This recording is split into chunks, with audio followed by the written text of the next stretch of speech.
Good evening, everyone. Hope you all are doing fine. So, yet we are here with another beautiful interaction. And with us today is Dr. Sajjan Singh Yadav. Hello. Welcome, sir. Welcome Thank to you. Wajiram. Thank you so much. Sir is the author of one of the most important books, I would say, that you should actually refer to in your life, and that is Scaling Mount UPSC. What exactly you are trying to scale up. This book is all about that. Yes. And sir, beautiful stories. Yeah. Thank you. Awesome stories. Thank you very much.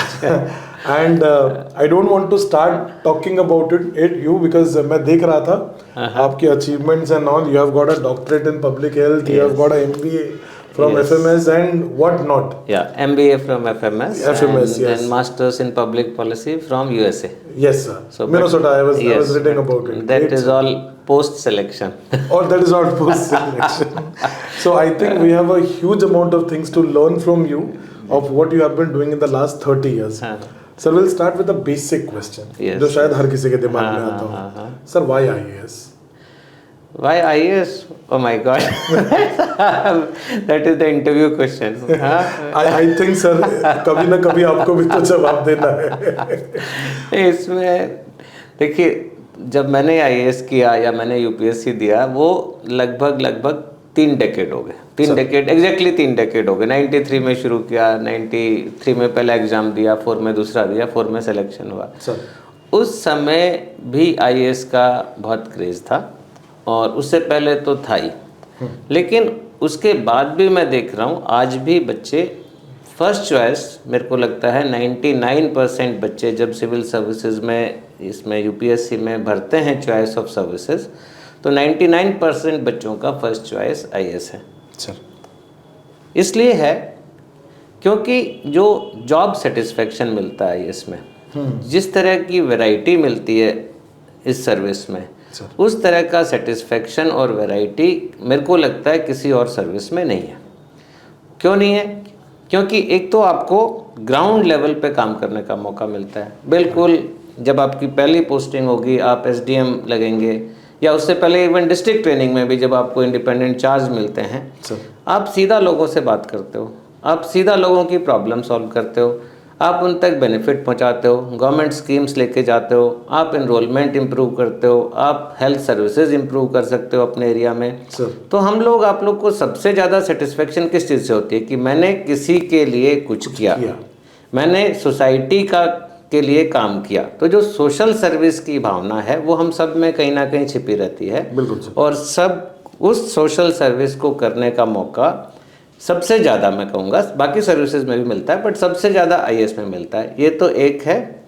दूसरा reason मेरे को लगता है variety जो attract करती है लोगों को, कि इतना डाइवर्स चैलेंजेस होते हैं कि जो स्पेसिफिक सर्विसेज हैं उसमें एक टाइप के जनरली चैलेंजेस होते हैं, मोनोटोनस हो जाता है, सेम काम करते रहते हैं.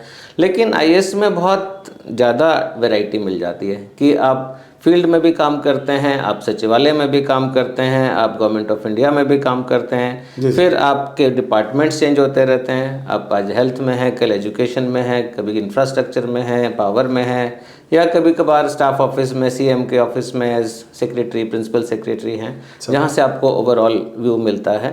तो both in terms of variety, in terms of challenges, in terms of ability and opportunities to make a difference in the lives of people, IAS is still the best service in my opinion. Right sir, इसीलिए IAS. Actually sir, मैं आपकी किताब पढ़ रहा था जी, and I came across one phrase. I will like to actually quote it.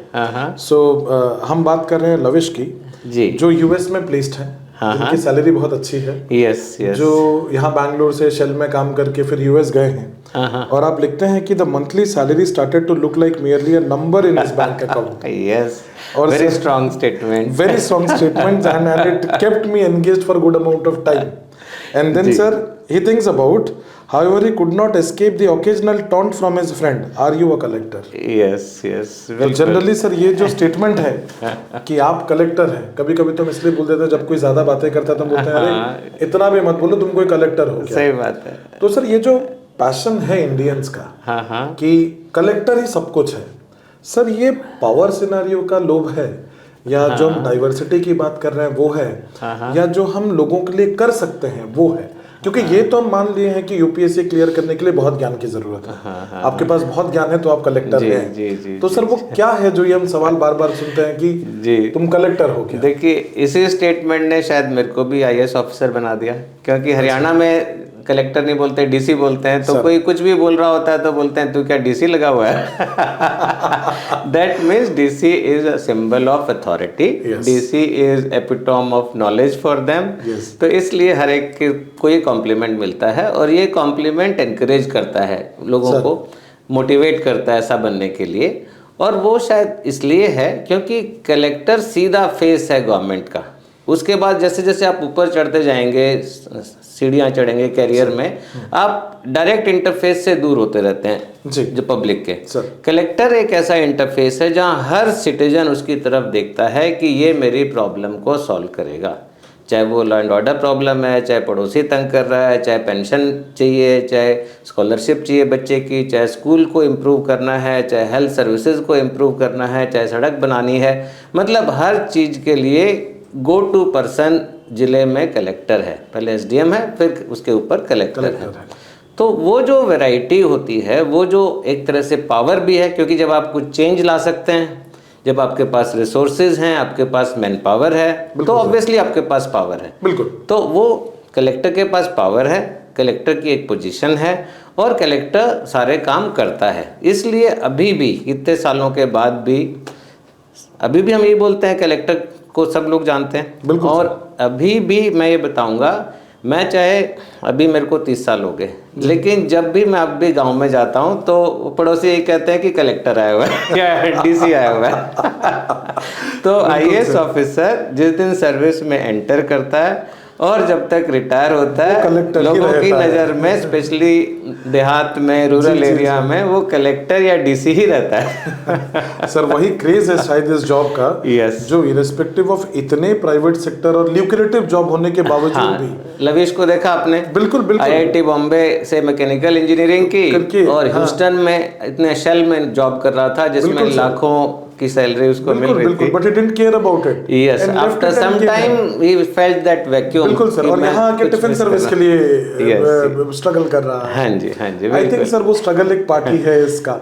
Yes sir, मुझे एक चीज जो पूछनी थी आपको, ये है कि after 30 years of experience in policy making, you have been a senior officer, sir. You are an additional secretary right now. Yes. With the Ministry of Finance. That by itself is an engaging job. And indicatively, I can get you are a person with intellect. उतना तो मैंने पढ़ लिया। Sir, what motivated you to write this book? This is a long story, but I will keep it short. This is my second book. So yes. So first thing, one should have confidence to write a book. Yes. So that came very slowly. I actually read about your first book. That has been the national bestseller. Yes, India's and converted into 16 regional languages along with Spanish. Yes. I was amazed reading it, sir. Yes. Many congratulations, sir. Thank you. So first is confidence to write a book. That doesn't come immediately, and there are responsibilities also, so you have to find time. So after finishing my first book, and which obviously did very well, I was looking for to write my second book. Sir. And during that period, I met young IAS officers, because nowadays during the fag end of their training, the last part, you would know, कि they are attached with various ministries. They're very newly started this initiative. I think 4 years back. The current government has also started that part of it. Right. So the 4 to 5 officers, they come to every ministry. They are attached with the ministry to understand how government of India functions. तो उनसे जब मैं मिला ऐसे बच्चों से, तो मेरे को लगा कि इनकी स्टोरी तो मेरे जैसी है। लेकिन मैं एक्चुअली वही सुनना चाहता हूँ। क्योंकि ये सब उसी तरह की स्ट्रगल करके आए हैं। Right sir. उस तरह के काफ़ी लोग उसी एनवायरनमेंट से आए हैं, एक लोअर मिडिल क्लास फैमिलीज से। ये तो एक पार्ट था, वो मेरे को मोटिवेट कर रहा था। पर इससे भी ज़्यादा एक चीज़ ने मेरे को मोटिवेट किया, वो ये था कि जब ये 2023 में बच्चे आए थे, तो उनमें से एक बच्चा जो था वो मेरे अपने डोमेस्टिक हेल्प का बेटा था। भरत सिंह। यस। सो दिल्ली का ही बच्चा है, हमारे घर में रहता था। सो उसको देख के मेरे को और लगा कि भाई इतनी अच्छी चैलेंज की, इतनी स्ट्रगल की, इतनी अचीवमेंट की स्टोरी सभी एस्पिरेंट को बतानी चाहिए। बिल्कुल सर। कि वो उससे मोटिवेट हो पाए, क्योंकि देखिए आप भी जानते हैं कि 10 लाख से ऊपर लोग फॉर्म भरते हैं और 5 लाख से थोड़ा ऊपर जाते हैं एग्जाम देने के लिए। क्यों? क्योंकि ना कॉन्फिडेंस होता है और ना गाइडेंस होती है। बिल्कुल सर।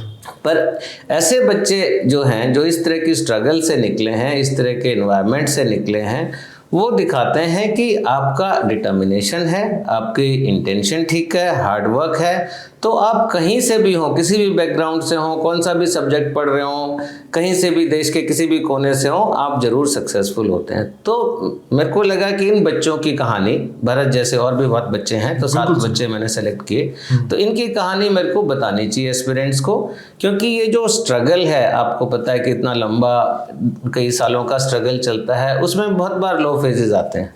बिल्कुल सर। तो उन लो फेजेस में आपको एक सहारे की जरूरत होती है।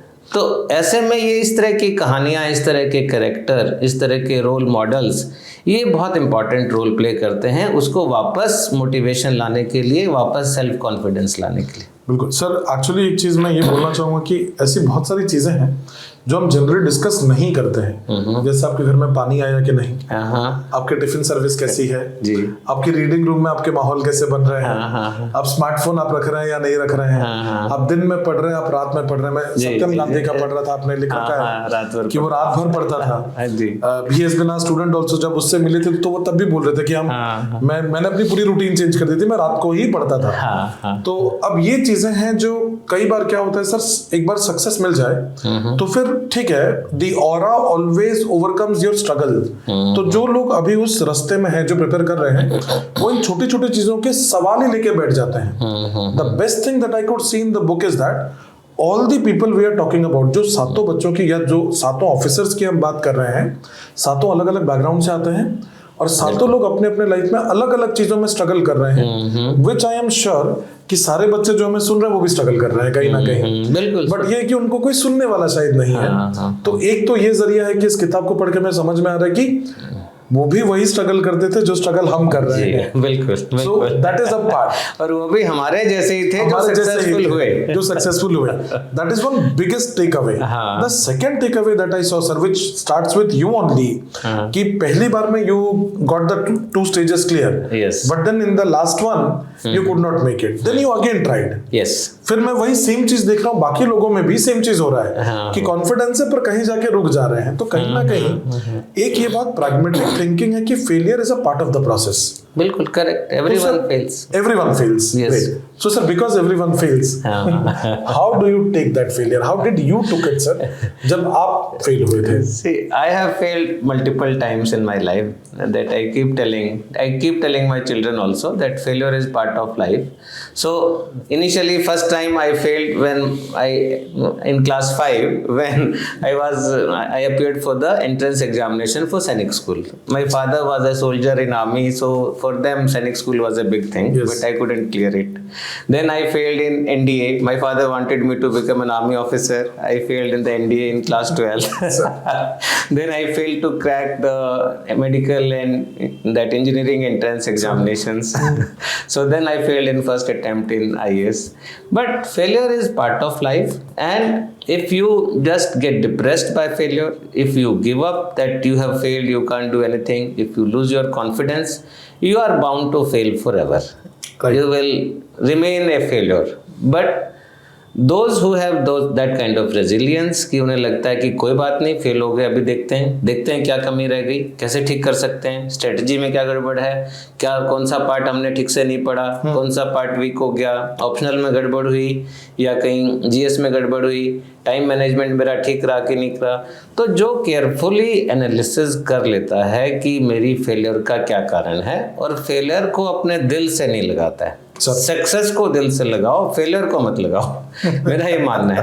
तो एक बार हार गए तो दोबारा खड़े हो जाओ, गिर गए तो फिर से आप स्ट्रेट हो जाओ और फिर दौड़ना शुरू कर दो। तो तभी आपका सक्सेसफुल आप होंगे। आपको अपनी नर्व स्ट्रॉन्ग करनी है, नर्व्स स्टील की नहीं टाइटेनियम की करनी है कि भाई हमें नर्वस नहीं होना है, हमें हारना नहीं है, हमें तो जीतना ही है। तो तभी तो जीतेंगे। तो सर अभी जब हम बच्चों में देखते हैं तो अभी क्या है, जैसे बच्चे फेल होते हैं या थोड़ा सा उनका एक लूप चलता है, ऐसा नहीं है कि हर कोई एक ही पेज में पढ़ाई कर रहा है, लूप चलता रहता है, एग्जाम पास आता है, ज्यादा पढ़ने लगता है, एग्जाम थोड़ा दूर होता है, थोड़े से चिल होते हैं सो टू से इस जनरेशन के हिसाब से। और सर बच्चे फिर खुद को इंडल्ज भी करते हैं काफी सारी चीजों में, जैसे ग्रुप स्टडीज है, कई कबार ये पढ़ाई से डाइवर्ट भी होते हैं, सोशल मीडिया है, that is always a constant distraction. So sir, how do we manage it? Because as a teacher, when I look at thousands of students, I understand on the one hand कि ठीक है internet आपको चाहिए, peer group भी आपको चाहिए। मैं सातों स्टोरी में देख रहा हूँ कोई ना कोई खड़ा है साइड में जो बता रहा है ये सही है वो गलत है, तू सही लिख रहा है तू गलत लिख रहा है, सही है, बिल्कुल ये चाहिए।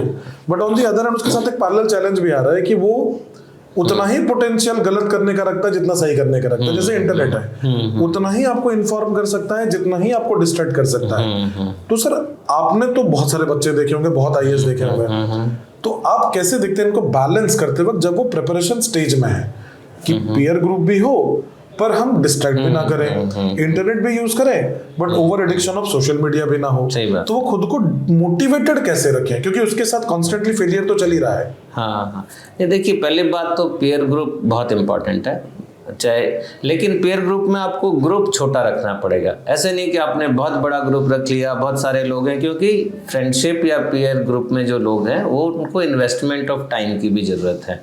तो हर एक जितने ज़्यादा दोस्त होंगे उतना समय देना पड़ेगा। लेकिन दोस्त इम्पॉर्टेंट भी बहुत हैं, क्योंकि अगर आपको लो फील हो रहा है, अगर आप डिमोटिवेट हो रहे हैं या आप आलसी हो जा रहे हैं, तो दोस्त होने चाहिए जो आपको झंझोड़ने के लिए कि अरे क्या हो गया। दोस्त आपका होना चाहिए मोटिवेट करने के लिए। और इसमें जो मेरी बुक में स्टोरीज हैं, आपने देखा होगा कि हर एक जो सक्सेसफुल कैंडिडेट है उसका एक दो अच्छे दोस्त थे जो उसकी हेल्प कर रहे हैं, इन एंड आउट वो हैं। लविश को देख लीजिए, उसका अच्छा ग्रुप था, श्रुति की बात कर रहे हैं, श्रुति का किसी की भी बात कर रहे हैं, तो वो जरूर होने चाहिए, लेकिन बहुत ज्यादा नहीं होने चाहिए। फर्स्ट ये है। और दूसरा लाइक माइंडेड होने चाहिए, जो कि आपकी तरह ही सोचते हो, आपकी कुछ हेल्प करते हो, आपका फालतू में दिमाग नहीं खराब करते हो, आपको डिमोटिवेट नहीं करते हो। ऐसा भी होता है जो टांग खींचने वाले भी होते हैं, तो वैसे वाले दोस्त नहीं होने चाहिए। दूसरा आता है सोशल मीडिया। मेरे को लगता है इंटरनेट जरूरी है, क्योंकि इंटरनेट पे बहुत सारी चीजें आपको मिलती हैं। लेटेस्ट आपकी कौन सी करंट अफेयर का मटेरियल आ रहा है, या आजकल तो न्यूज़पेपर भी ऑनलाइन है, और बहुत सारे टूल्स भी हैं। नए बच्चे जो हैं, जो यंग जनरेशन के हैं, वो आजकल बहुत सारे टूल यूज कर रहे हैं जिससे कि आपको नोट्स मिल जाएं, बेटर मेमोराइजेशन बेटर हो जाए। ऐसे बहुत सारी चीजें आ रही हैं, समराइजेशन बेटर हो जाए। लेकिन सोशल मीडिया थोड़ा अवॉइड करना चाहिए मेरे को लगता है। या तो आपको बिल्कुल डिसिप्लिन हो कि आप बस 5-10 मिनट कनेक्टेड रहेंगे दिन में, इसके अलावा आप कुछ नहीं करेंगे, तब तो ठीक है। अदरवाइज ज़्यादातर लोगों ने सोशल मीडिया डिसेबल किया है जी, चाहे वो आपका इंस्टाग्राम है, फेसबुक है। तो आपका जो पीक प्रिपरेशन टाइम है उस समय सोशल मीडिया अवॉइड करना ही बेटर है, ये मेरा पर्सनल मानना है। आई थिंक सर मैं प्रोफेशनली भी उसको बोलूँगा कि यही करना चाहिए। अच्छा सर, एक बहुत इंपॉर्टेंट सी चीज़ डिस्कस करते हैं। जब हम ये 7 बच्चों की बात कर रहे हैं जो क्वालिफाई किए, या जो मेरे ख्याल से सैकड़ों बच्चों से आपने बात की होगी, हम किए होंगे, हम देखते हैं कि ये देश के किसी भी कोने में रहे, बट एक बार पक्का सोचते हैं कि दिल्ली या ओल्ड राजेंद्र नगर आ जाए। आप लिखते हैं Mecca of civil services aspirant, तो ये जो मेक्का ऑफ सिविल सर्विसेज है सर, ये क्या है? मतलब क्यों ORN आना है जब इंटरनेट है, आप घर बैठे सेम सुविधाएं पा रहे हैं, आपके पास ऑनलाइन क्लासेस है। मेरे ख्याल से आज की डेट में ऑफलाइन और ऑनलाइन के बीच में कोई उतना फर्क नहीं रह गया है, बट स्टिल बच्चे घूम फिर के ओल्ड राजेंद्र नगर में ही लैंड अप करेंगे। यस। तो सर ऐसा क्या है, मतलब क्यों, आपको क्या लगता है, और आप आए थे क्या? देखिए, मैं तो नहीं आया था, क्योंकि मैं हिसार में अपना जो हरियाणा एग्रीकल्चरल यूनिवर्सिटी है उसमें पढ़ता था। जस्ट इंटरव्यू के टाइम में आया था 1 वीक कोचिंग लेने के लिए। अच्छा। लेकिन इसके अलावा मैं नहीं आया था। अच्छा, तभी आप रविंद्रन सर से मिले थे उस बात? हाँ जी। लेकिन जो अभी लोग आ रहे हैं, और इसका अट्रैक्शन क्या मैं बताता हूँ। एक, कई बार आप दूसरे अपने साथी को देख के मोटिवेट होते हैं कि ये कितना पढ़ रहा है। जैसे मैं अपनी यूनिवर्सिटी में था, तो एक ग्रुप था 8-10 बच्चों का, तो वो दूसरे पढ़ रहे होते थे, दूसरा रात को लेट नाइट तक पढ़ रहा है या उसको अच्छे आंसर कर रहा है, तो आप उससे देख के कॉम्पिटिटिव स्पिरिट आती है आपके अंदर की भाई मैं ये भी कर रहा है, मेरे को भी करना है। तो यहाँ पे इतना कॉम्पिटिशन है बच्चों का आपस में, तो एक दूसरे को देख के मेरे को लगता है उनके अंदर का जो पोटेंशियल है वो ट्रू पोटेंशियल रियलाइज होता है। एक कोने में आप चुपचाप पढ़ रहे हैं तो आपका कोई बेंचमार्किंग नहीं है कि आप कितना पढ़ रहे हैं, कितने मॉक टेस्ट दे रहे हैं, क्या कर रहे हैं, आपको पता नहीं आप स्टैंड कहाँ कर रहे हैं। हाँ, आप कहाँ स्टैंड करते हैं। ये मैंने उसमें भी लिखा है, एक वसीम की स्टोरी में मैंने लिखा है। वो सोच रहा था कि अगर मैं कश्मीर में ही रह के तैयारी करता तो मेरे को पता ही नहीं चलता मैं कहाँ स्टैंड कर रहा हूँ। और फिर जब आप यहाँ पे अच्छा करने लग जाते हो अपने पीयर ग्रुप में या कहीं जो कोचिंग में है तो कोचिंग ग्रुप में, तो वो कॉन्फिडेंस आने लग जाता है कि अरे मैं तो अच्छा हूँ, I am very good, I can do it, I can improve. और धीरे धीरे वो इम्प्रूवमेंट होता रहता है। तो एक तो वो अट्रैक्ट करता है आपको कि यस ये चैलेंजिंग है, लाखों बच्चे हैं, तो उस समुद्र में मैं कूद के तैरना सीखता हूँ, उसके लिए बहुत इंपॉर्टेंट है। दूसरा मेरे को लग रहा है कि जो मटेरियल है यहाँ पे वो चाहे आजकल इंटरनेट पे है, लेकिन इंटरनेट पे कितना ज़्यादा मटेरियल है, उसमें से क्या पढ़ना चाहिए क्या नहीं पढ़ना चाहिए, वो भी एक इशू है। The problem of too many, बहुत कुछ है वहाँ। हाँ, प्लेथोरा, इंफॉर्मेशन ओवरलोड है, बिल्कुल सर, इन्फोडेमिक जो है वो है। तो आपको एक टारगेटेड गाइडेंस चाहिए, एक और टारगेटेड स्टडी चाहिए, जो कि आपको बिल्कुल सिलेबस के हिसाब से पढ़ना है, बाहर नहीं जाना है, जो मेरे को लगता है आप और अच्छा जानते होंगे। तो सिलेबस के हिसाब से पढ़ना है, सिलेबस के बाहर नहीं जाना है। एक टॉपिक पे 2 सोर्सेज से ज़्यादा मेरे को लगता है नहीं पढ़ना चाहिए, क्योंकि सिलेबस इतना ज़्यादा है। तो ये सब चीज़ें जहाँ पे बहुत सारे एस्पिरेंट हैं और जहाँ पे गाइडेंस के लिए लोग हैं, वहाँ पे आपको अच्छे से जान सकते हैं। तो इसलिए भी लोग आते हैं कि वहीं जाके लेटेस्ट चीजें मतलब पता जो इकोसिस्टम है सर वो बहुत इंपॉर्टेंट, वेरी वेरी इंपॉर्टेंट। चाहे वो छोटा इकोसिस्टम भी हो, लेकिन बड़ा इकोसिस्टम है तो यहाँ और आपको चैलेंजेस दिखते हैं और आपको कंपैरिजन दिखता है और आपको रिसोर्सेज मिलते हैं। तो जहाँ भी है एक इकोसिस्टम बना के रखेंगे तो आप मोटिवेटेड रहते हैं, आपको चैलेंज बने रहते हैं, आप उस कंपटीशन में है कि मेरे को थोड़ा 1 से और ऊपर जाना है, आज मेरा नंबर 100 में से आपका रियल लाइफ टेस्टिंग हर दिन चलता रहता है आपका। हाँ, रियल लाइफ। तो आपको एक दिन एग्जाम नहीं देना, आपको बीच बीच में एग्जाम देते रहना है, चेक करते रहना आप कहाँ पहुंचे। यस, तो वो स्टैंडिंग बहुत जरूरी है जानना। हाँ, राइट सर। सर वैसे जब हम ये स्टोरीज पढ़ते हैं तो we see that people have taken a call at different part of their life or rather will say different age of their life। कोई 20s में सोच ले रहा है, जैसे श्रुति की बात है, तो वो 10th क्लास में आर्ग्यू कर रहे हैं अपने घर पे कि यस कौन सा सब्जेक्ट कौन सा लेना है। 12th में ग्रेजुएशन में बोली नहीं मेरे को हिस्ट्री लेना है, राइट। सो मतलब श्रुति से तो मैंने भी बात की because she was a GS student only here. तो she was like hell determined 12th से कि ठीक है सर मेरा इंक्लिनेशन ऑलरेडी आने लगा था, मैं तो ऐसा हो रहा था कि मैं डेविएट ना कर जाऊं, इसलिए I always kept that. Similarly sir we see like Minnu PM the first candidate जो एक क्लर्क रही हैं, उसके बाद आईएएस क्वालिफाई कर रही हैं। तो हम देख रहे हैं अलग अलग लोग अपने लाइफ के अलग अलग स्टेजेस में वो कॉल ले रहे हैं। सर आपके हिसाब से ऐसा कोई टाइम है क्या जो कि ये थोड़ी सी सही टाइम है कि इसी में कॉल ले लेना चाहिए, वरना ऐसा ना हो कि आप थोड़े लेट हो गए मतलब आने में। हाँ देखो, डेफिनेटली वो श्रुति ने भी बोला और मेरे को उसकी स्ट्रेटजी सही लगती है। श्रुति ने बोला कि जैसे ही ग्रेजुएशन ख़त्म हो उस समय पे ये प्रिपरेशन स्टार्ट करनी चाहिए। कई लोग पहले कर देते हैं बच्चे, लेकिन पहले में आप कॉलेज लाइफ में बहुत कुछ मिस कर जाते हैं या बहुत सारा प्रेशर हो जाता है, आपको कॉलेज के एग्ज़ाम भी देने हैं और सिविल सर्विसेज भी देना है।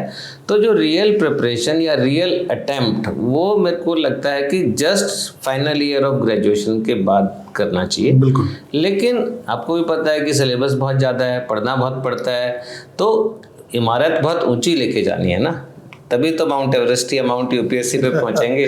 तो इसलिए नींव बहुत मजबूत करनी पड़ेगी। तो नींव मजबूत करने के लिए आपको नॉलेज लेना आप किसी भी स्टेज से शुरू कर सकते हो, 10th 11th से भी शुरू कर सकते हो कि अपनी जनरल नॉलेज अच्छी करनी है। वो हर जगह काम आएगी, चाहे आप सिविल सर्विसेज में जाएं अल्टीमेटली या नहीं जाएं, लेकिन नॉलेज बढ़ाते रहिए, फन रीडिंग भी करिए। इसमें मैंने लिखा है वसीम की स्टोरी में कि उसको पढ़ने का बहुत शौक था, तो वो पढ़ता था और अपने सब्जेक्ट की बुक नहीं पढ़ता था, जो उसको अच्छा लगता था पढ़ता था, पढ़ लेता था। तो उसको बहुत बाद में फायदा हुआ। तो अगर आप फन रीडिंग करो, आप नॉर्मल रीडिंग करिए, जनरल नॉलेज बढ़ाइए, अपना उसके बारे में जानिए, कॉन्स्टिट्यूशन के बारे में जानिए और चीज़ों के बारे में जाने, तो वो आपके काम आएगा। लेकिन फर्स्ट सीरियस अटेम्प्ट मेरे को लगता है कॉलेज के इमीडिएटली बात करना चाहिए, देर नहीं करनी चाहिए, क्योंकि सिलेबस का लेवल है जो वो ग्रेजुएशन लेवल ही आता है मेंस में। बिल्कुल सर। तो मास्टर्स करने से कोई बहुत एडेड बेनिफिट नहीं होने वाला है, बल्कि आप बहुत सारी चीज़ें भूल जाएंगे। तो तब तक आपकी नॉलेज भी फ्रेश होती है, आपके पास रिसोर्सेज रहते हैं, आप किसी कॉलेज में या यूनिवर्सिटी में एडमिशन है तो लाइब्रेरी का रहता है, पीयर ग्रुप रहता है। लेकिन मजबूरी से कई बार स्पेशली लड़कियों का वो छूट जाता है उस स्टेज पे, उन पे और जिम्मेदारियां आ जाती हैं। लड़कों पे भी होता है कई बार, फैमिली की जिम्मेदारी होती है, जॉब करना पड़ सकता है। तो मेरे को लगता है कि उसमें थोड़ी बहुत देर भी हो जाए, लेकिन अगर आपके मन में ये इच्छा है कि मेरे को बनना है, आपका ये सपना है कि मेरे को IAS ऑफिसर ही बनना है, तो आप थोड़ा बाद में भी अगर मौका मिलता है तो उस मौके को गंवाएं नहीं, उस मौके को यूज करें। नहीं तो आप जिंदगी भर पछताते रहेंगे कि अरे उस समय मैंने कर लिया होता तो आज कहानी अलग हाँ। होती। तो best time to start is immediately after graduation, but it is never late. If you are stuck up somewhere, you are under some responsibilities immediately after graduation, दूसरी प्रायोरिटी है तो पहले उनको खत्म करिए और फिर शुरू कर दीजिए, फिर उसके बाद शुरू कीजिए। वैसे सर कॉलेज का बहुत बड़ा रोल भी होता है एस्पिरेंट्स की मैच्योरिटी में। जैसे अभी हम इंटरव्यू प्रोग्राम में देखते हैं कि जो बच्चे कॉलेज के दिनों में कॉलेज में अपना टाइम स्पेंड किए हैं, वेदर वो एकेडमिक एंगेजमेंट हो, वेदर वो को करिकुलर एंगेजमेंट हो, हम देखते हैं कि उनका जो प्रेजेंटेशन है, जो पर्सनैलिटी है, the way of experience that they have got, the vocabulary that they use it is far more mature than the one जो सिर्फ तैयारी ही कर रहा है। सही बात है। और सर कहीं ना कहीं एक लेवल ऑफ मैच्योरिटी भी चाहिए जो सिलेबस है उसको समझने की। जैसे हम सोशल इश्यूज की बात करते हैं, सोशल जस्टिस की बात करते हैं, गवर्नेंस की बात करते हैं, तो ये एप्लीकेशन बेस्ड नॉलेज है। मेरे ख्याल से आप भी कई जगह लिखते हैं कि आंसर राइटिंग लिखिए, एप्लीकेशन बेस्ड नॉलेज आप बढ़ाइए, वो बहुत जरूरी है। और मेरे को लगता है कि एक बार हम कॉलेज में वो सही टाइम दें तो उसके बाद वो चीज निखर के बेहतर आती है। लेकिन सर एक और चीज भी हम देखते हैं कि बच्चे जो हैं वो कहीं ना कहीं बीच में बहुत डेविएट होते हैं। मान लीजिए 10 बच्चे प्रिपेयर कर रहे हैं तो हार्डली हम देखते हैं कि 2 बच्चे उस प्रिपरेशन को एक लेवल तक लेके जा रहे हैं, प्रोबेबली इन 2 अटेम्प्ट्स, 3 अटेम्प्ट्स और 4 अटेम्प्ट्स। जरूरी तो है नहीं कि एक ही अटेम्प्ट में निकल जाए। बिल्कुल। Even if you are 100% ready, then also आपसे कुछ गलती हो जाए। जैसे श्रुति शर्मा का केस ले लेते हैं, हिंदी मीडियम डाल दिया उसने गलती से। Yes that was one error. Now she was all ready with this, but she could not. Yes, she would have cracked in the first attempt probably, लेकिन इसलिए फॉर्म बहुत ध्यान से भरना चाहिए, बहुत ज्यादा ध्यान से। उसने केवल एक छोटी सी गलती की फॉर्म भरने में, जिसमें जनरल स्टडीज में उसका मीडियम ऑफ एग्जामिनेशन हिंदी भर दिया। Sir rather I was amazed, मैं तो सरप्राइज था कि अपना मीडियम ना होते हुए she scored such high marks and left the call by just a few marks. Man, she didn't give up even after that. Though she had made a mistake which could not be rectified. हाँ, वो छोड़ सकती थी, but she came back. लेकिन हाँ, वो छोड़ सकती थी। उसके पेरेंट्स ने बोला भी तुम छोड़ दो, अगला अटेम्प्ट कर लेना, पर उसने कहा नहीं, मेरे को करना ही है, इसी बार करना है। तो वो इंग्लिश में नोट्स बनाती थी, फिर उसको ट्रांसलेट करती थी हिंदी में, फिर हिंदी में पढ़ती थी। तो लेकिन फिर भी इंटरव्यू कॉल बहुत ही कम नंबर से उसका मिस। राइट सर, वो डेडिकेशन जो है वो अपने आप में आपके सक्सेस का मंत्र होता है। सर वैसे इतने सारे कैरेक्टर्स आपने लिखे, I have a very good question for you, क्योंकि आप सबके जवाब दे रहे हैं, तो अब हम थोड़ा सा डिफिकल्ट पूछेंगे कि अब ये जो 7 ऑफिसर्स की आप बात कर रहे हैं, who was the one who appealed you more? हाँ, मेरे को लगता है 7 बच्चे बहुत अच्छे हैं। जैसे फैमिली में पेरेंट्स के बच्चे होते हैं, मेरे बच्चे जैसे ही हैं, 7 के 7। तो फिर भी जब एक को करना होता है सेलेक्ट, मैं हमेशा अंजलि शर्मा को करता हूँ।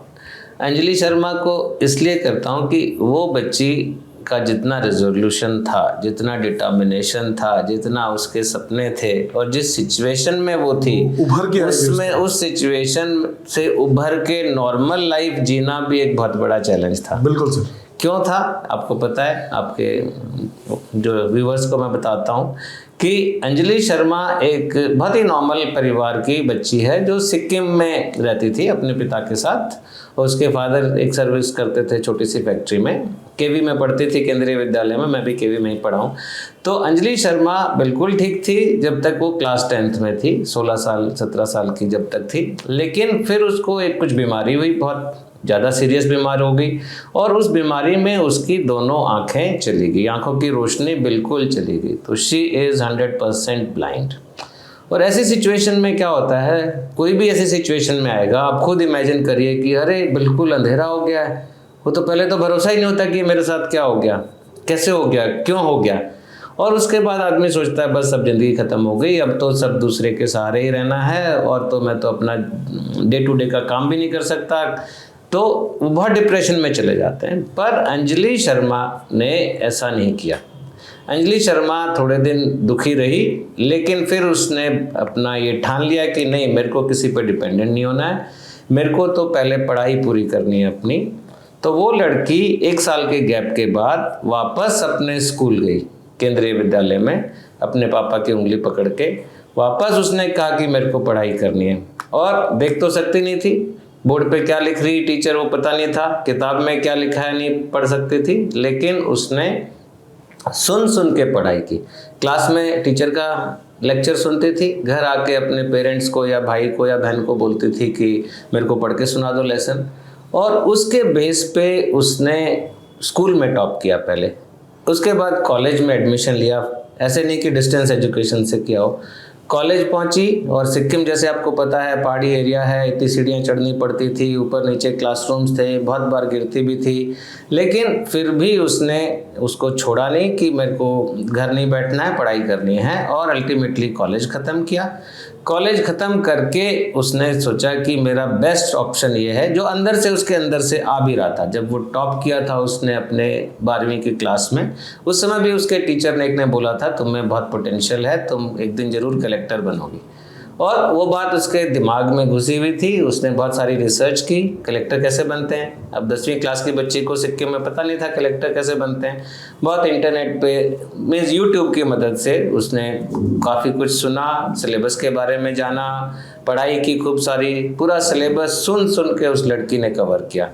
हमारे जैसे एस्पिरेंट जो हैं उनमें से उनके पढ़ के भी सिलेबस पूरा नहीं होता है, लेकिन उस लड़की ने सुन सुन के अपना सिलेबस पूरा किया, और पहले बिहार सिविल सर्विसेज क्रैक किया स्क्राइब की मदद से, और उसके बाद में यूपीएससी क्रैक किया, और अभी 23 बैच में बिहार काडर में लड़की।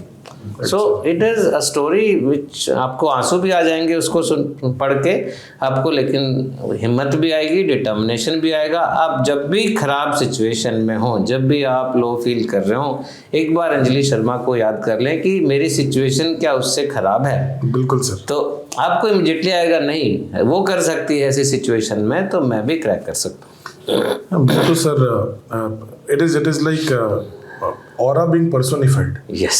Someone who manifested Yes. and someone who achieved. Because I was reading the whole story, it becomes emotional at all of the point of time, क्योंकि पूरी फैमिली जूझ रही है। अब वो आंखों की रोशनी जाने से हो, या कॉलेज में इंफ्रास्ट्रक्चर से लेके हो, या स्क्राइब ढूंढने से हो, वो भी एक बड़ी दिक्कत थी। वो जब कॉलेज एडमिशन लेने गई तो उसको बहुत डिस्करेज किया वहाँ जो एडमिशन कर रहे थे लोग, कि तुम कैसे आओगी, ये तो बहुत ऊपर नीचे है, बहुत सीढ़ियाँ हैं, बहुत सीरियसली हम पढ़ाते हैं, अटेंडेंस कंपलसरी है, तुम मत ज्वाइन करो। लेकिन उसने कहा नहीं, मेरे को करना है। सर वही उसी तरीके का डिटर्मिनेशन चाहिए अगर हम माउंट यूपीएससी टाइप चीज को स्केल करने का सोच रहे हैं। बिल्कुल सर, मुझे एक फाइनल आपसे एक कमेंट चाहिए होगा, और वो बहुत सिंपल है। So to you are listening many young students who are looking forward to become what you are already. That's their aim, sir. Yes. You are already sitting there. Sir, what advice you will give to yourself going back another 30 years, जब आप prepare कर रहे थे, कौन सी चीजें आप करते, कौन सी चीजें आप नहीं करते, जो शायद हमारे बच्चे आपसे सुन के कुछ सीख जाए ना। What are the do's and the don'ts? क्योंकि हम तो बताते रहते हैं ये करिए, वो करिए, वो करिए। अब सर थ्योरी और प्रैक्टिस में बहुत फर्क होता है। तो सर वो प्रैक्टिस क्या है sir? We would love you to speak practice to scale Mount UPSC. हाँ, yes. What exactly has to be done to scale that Mount UPSC to be at the summit? सबसे पहले तो मैं कहता हूँ कि आपको एक सपना होना चाहिए कि मेरे को माउंट यूपीएससी पे चढ़ना है, मेरे को आईएएस ऑफिसर बनना है। जब तक एक सपना नहीं देखेंगे तब तक कुछ नहीं हो सकता। और वो सपना जरूरी नहीं आईएएस में ही होता है, सपना आप किसी भी फील्ड में एक्सेल करते हैं। कोई ओलंपिक गोल्ड मेडल लेना चाहता है तो वो दिन रात वो सपना देखता है कि हाँ मेरे को करना है, और उस सपने को जीना पड़ता है। ऐसे नहीं कि बस सपना देख लिया, अगले दिन दूसरे काम में लग गए, काम खत्म हो गया। उस सपने को डेली जीना होता है, डेली अपने आप को एक सपना दिखाना होता है कि मेरे को बनना है। फिर केवल सपने देखने से तो होता नहीं है, सपने तो सभी लोग देखते रहते हैं। वो तो केवल इच्छा रह जाती है अगर आपने उसके लिए आगे कुछ मेहनत नहीं की। तब आपको प्रॉपर स्ट्रेटजी बनानी है, प्रॉपर प्लानिंग करनी है कि मेरे को उस चोटी पे कैसे पहुंचना है, मेरे को कैसे क्रैक करना है सिविल सर्विसेज। और उस स्ट्रेटजी के बाद केवल स्ट्रेटजी बनाने से नहीं होगा, आपने कागज़ पे स्ट्रेटजी बना दी तो आप बन गए IAS ऑफिसर, नहीं। स्ट्रेटजी बनाने के बाद दिन रात मेहनत करनी पड़ती है कि आप कम से कम दिन में 12 घंटे 13 घंटे उस सपने को पाने के लिए एक स्ट्रेटजी के साथ, एक फोकस के साथ उसमें लग जाएं। डेली अपने आप को असेस करें कि मैंने कितना कर लिया, मेरा टाइम मैनेजमेंट ठीक है कि नहीं, मैं कहीं टाइम वेस्ट तो नहीं कर रहा हूँ, मेरे जो गोल्स मैंने सेट किए हैं अलग अलग दिन के लिए, वीक के लिए, मंथ के लिए, क्या मैं वो अचीव कर रहा हूँ। और क्या क्या तरीके हैं, जैसे कि मॉक टेस्ट बहुत इंपॉर्टेंट है, आंसर राइटिंग प्रैक्टिस बहुत इंपॉर्टेंट है। तो ये सारी जो प्रैक्टिसेस हैं उनको अडॉप्ट करके बहुत ही फोकस्ड वे में आपको काम करेंगे अगर आप मेहनत से, पूरे डेडिकेशन से, पूरी ईमानदारी से। क्योंकि ये तैयारी आप और किसी के लिए नहीं कर रहे हैं, अपने दोस्तों के लिए नहीं कर रहे हैं, अपनी फैमिली के लिए तो कर रहे हैं, लेकिन बेसिकली अपने आप के लिए कर रहे हैं। तो अगर उस ईमानदारी से तैयारी करेंगे, उस फोकस से तैयारी करेंगे, पूरी मेहनत करेंगे, अपने सपने को डेली जिएंगे, तो डेफिनेटली आप सक्सेसफुल होंगे। बिल्कुल sir. Sir, I think we have given them enough motivation. Yes. But added to that, I will add another thing which I wanted to tell earlier. Her story के पीछे मुझे कुछ takeaways मिलता है। And I was looking back to the time when I was preparing. Okay. And almost each of the point was hitting me. अरे हाँ ये तो सही है। हाँ बिल्कुल। अरे हाँ ये तो सही है। क्योंकि उन्होंने जो बच्चों ने बताया, उन्होंने एकदम टू द पॉइंट बोला। और sir you have drafted it very well to put it कि ये चीजें जो ये करनी है और ये चीजें जो है नहीं करनी है।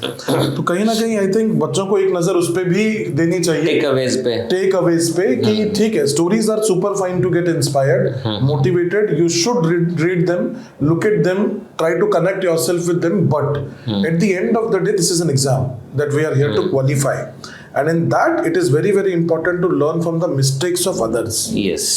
And that is what you have outlined correct. it very well. Yes. कि ये चीजें नहीं करनी after each chapter, and then chapter 8 is all about the strategies, planning, success mantras, what do's and don'ts. Yes, that is chapter 1. Sir, in short, in one line, what is that success mantra? Without going to chapter 8. That success mantra is live your dream honestly and work to achieve that dream. Great, sir. Thank you very much, sir. Thank you so much. Great interaction with you, sir. I hope the students will gain a lot from this. Yes. Thank you, sir. Thank you very much. Thank you, everyone.